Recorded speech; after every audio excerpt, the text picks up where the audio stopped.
la mauaji ya watu wawili vijana ambao ni wa jinsia ya kiume lililojitokeza katika wilaya ya Nyamagana baada ya vijana hao kushambuliwa na watu wenye hasira kali ambao walibeba silaha za jadi na kuwashambulia sehemu mbalimbali vijana hao za miili yao, jambo ambalo lilipelekea vijana hao kupoteza maisha. Ni kwamba siku ya tarehe 26 mwezi wa 9 mwaka 2025, hii ilikuwa ni majira ya saa 2 za usiku huko katika mtaa wa Igelegele katika kata ya Maina wilayani Nyamagana. Siku hiyo na muda huo nilioutaja, wananchi waliweza kuwakamata watuhumiwa wawili kwa tuhuma za wizi wa pikipiki, tuhuma za uvunjaji wa nyumba wakati wa usiku na wakati wa mchana, na kuiba mali mbalimbali za watu. Watuhumiwa hao waliokamatwa na kuanza kuhojiwa kwa tuhuma hizo, majina yao ni kama ifuatavyo. Wa kwanza alitambuliwa kuwa ni Omari Hamisi Shaban ambaye kabila lake ni Mnyamwezi. Ni kijana ambaye umri wake unakadiriwa kuwa miaka 24 na alijitambulisha kuwa ni mkazi wa Igelegele. Kazi yake alijitambulisha kuwa ni mkulima. Wa pili alitambuliwa kuwa ni Saidi Jumanne Bundala ambaye kabila lake ni Mnyamwezi pia, umri wake ni miaka 35. Kazi yake ni mkulima na mkazi wa hapo hapo Igelegele. Na vijana hao walikuwa wakiishi katika chumba kimoja cha kupanga. Watuhumiwa hao walikamatwa pamoja na wananchi, walikamatwa pia na viongozi wa eneo hilo la Igelegele ambao ni mtendaji wa mtaa wa Igelegele na mwenyekiti wa mtaa. Kwa hiyo hao viongozi pia na wananchi walikuwa katika ushiriki wa kuwakamata hao watu na kuweza kuwahoji, kuwafanyia mahojiano kuhusiana na tuhuma hizo. Vijana hao wakati wanaendelea kuulizwa maswali kuhusiana na tuhuma hizo, inasemekana vijana hao walikubali kutenda makosa hayo, na katika kueleza walidai kwamba walihusika katika tukio moja la wizi wa pikipiki ambayo ni MC 194 EMM aina ya King Lion, ambayo pikipiki hiyo ilitambuliwa kuwa ni ya Hamisi Nuhu mkazi wa Igelegele, ambayo ilikuwa imeibiwa siku ya tarehe 18 mwezi wa 9 2025 baada ya nyumba aliyokuwa akiishi mwenye pikipiki hiyo kuvunjwa na hatimaye pikipiki hiyo kuweza kuibiwa. Baada ya kueleza tukio hilo, walieleza na matukio mengine ambayo walishiriki kuyafanya kwenye kundi hilo la wananchi. Baadaye watu hao waliwaongoza wananchi kwenda kwenye chumba walichokuwa wanaishi ili kuwaonesha mali nyingine ambazo walikuwa wamezipora katika matukio mengine ya kihalifu hapo mtaani. Katika chumba hicho waliweza kupata vitu vifuatavyo: flat screen 4, vifaa mbalimbali vya kuvunjia kama vile nyundo,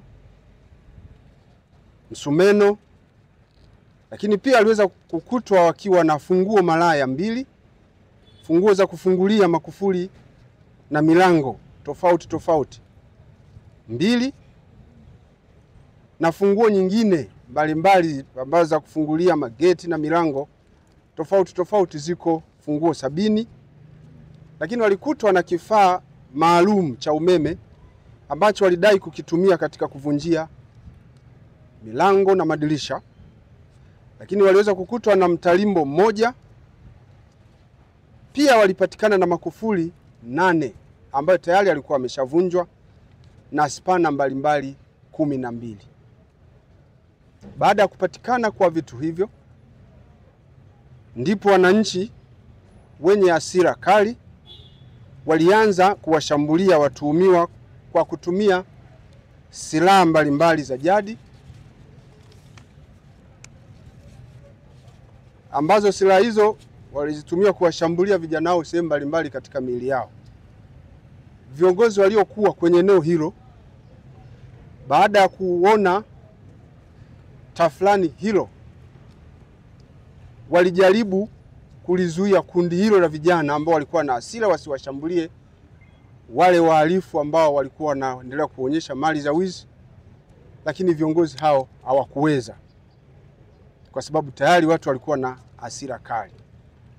Watu hao wenye hasira walizidi kuwashambulia vijana hao, ambao ilipelekea vijana hao kupata majeraha makubwa sehemu mbalimbali za miili yao, ikiwepo kichwani pia.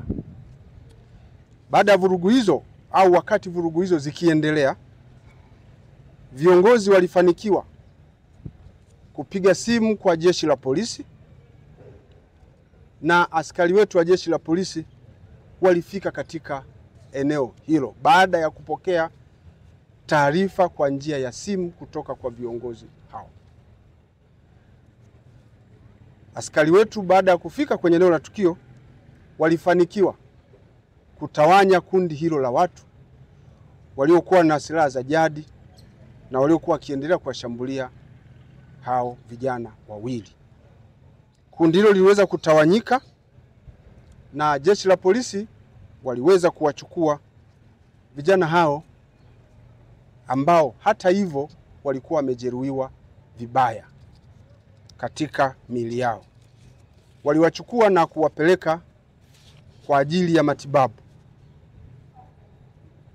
Majeruhi hao walikimbizwa katika hospitali ya Bugando kwa ajili ya matibabu zaidi. Siku hiyo hiyo usiku, jitihada za madaktari zikiendelea, jeshi la polisi tulipokea taarifa kwamba vijana hao wawili ilikuwa bahati mbaya wamepoteza maisha. Walipoteza maisha wakiwa katika hospitali ya Bugando ambapo walikuwa wanaendelea kupatiwa tiba. Uchunguzi kuhusiana na tukio hilo unaendelea, ikiwa ni pamoja na kuwakamata watuhumiwa wote waliojichukulia sheria mikononi, kwa sababu kujichukulia sheria mikononi ni kosa kisheria. Na jeshi la polisi mkoa wa Mwanza limekuwa mara nyingi kupitia mikutano yake mbalimbali, kupitia mpango wa wakaguzi wa kata, tumekuwa tukikemea kwa nguvu zote tabia ya baadhi ya watu kujichukulia sheria mikononi. Kwa hiyo uchunguzi unaendelea ili wale wote waliohusika na tukio hilo la kujichukulia sheria mikononi waweze kukamatwa na kuchukuliwa hatua kwa mujibu wa sheria. Miili ya marehemu hao wawili imehifadhiwa katika hospitali, katika chumba cha kuhifadhi maiti cha hospitali ya Bugando, na hivi ninavyoongea tayari miili yote hiyo imeweza kutambuliwa, na ndugu wamefika pale wametambua, na utaratibu wa postmortem unaendelea kufanyika ili ndugu hao ambao tayari wamekwisha tambua miili ya ndugu zao waweze kuichukua kwa ajili ya utaratibu wa mazishi. Nimesema uchunguzi kuhusiana na tukio hilo unaendelea, na tayari tumekwisha anza kupata taarifa mbalimbali za mienendo ya hao watuhumiwa ambao pia waliweza kushambuliwa huko walikotoka, wamekuwa wakifanya shughuli gani na wamekuwa wakijihusisha katika matukio gani. Tutaendelea kufanya uchunguzi zaidi, ingawa taarifa tunazoendelea kupokea ni kwamba mmoja wapo kati ya watuhumiwa ambaye anaitwa Saidi Jumanne Bundala ambaye ni mkazi wa Tabora, ni mtu ambaye amekuwa akijihusisha na matukio ya kihalifu huko, jambo lilopelekea kupata vifungo mbalimbali katika magereza ya Nzega, Uyui na Urambo. Hata hivyo tunaendelea kufuatilia, na pamoja na haya yote bado swala la kujichukulia sheria mikononi kamwe aliruhusiwi, na ndio maana jeshi la polisi litahakikisha kwamba wale wote waliojichukulia sheria mikononi wanakamatwa na kuwajibishwa kwa mujibu wa sheria.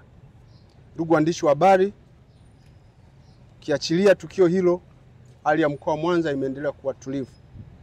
Ninawaomba wananchi waendelee kujitokeza kwa mapenzi yao kwenye mikutano mbalimbali ya kampeni ambayo jeshi la polisi limeweka ulinzi wa kutosha katika mikutano yote. Wajitokeze bila hofu yoyote, waende kwenye mikutano ya kampeni ambayo imewekewa ulinzi wa kutosha na jeshi la polisi. Pia tunaendelea kuwaomba wakazi wa mkoa wa Mwanza kuendelea kutoa taarifa ya matukio ya kijinai mapema kwa jeshi la polisi ili tuweze kufanya kazi yetu vizuri ya kuokoa maisha ya watu, ya kulinda maisha ya watu pamoja na mali zao. Asante. Pale ni baadhi ya vifaa. Oh, okay, good. Ningependa kufahamu, hivi karibuni tulipata taarifa za dereva bodaboda alioa eneo la Malindi kule Saudi. Ndio. Tunataka kuchukua polisi.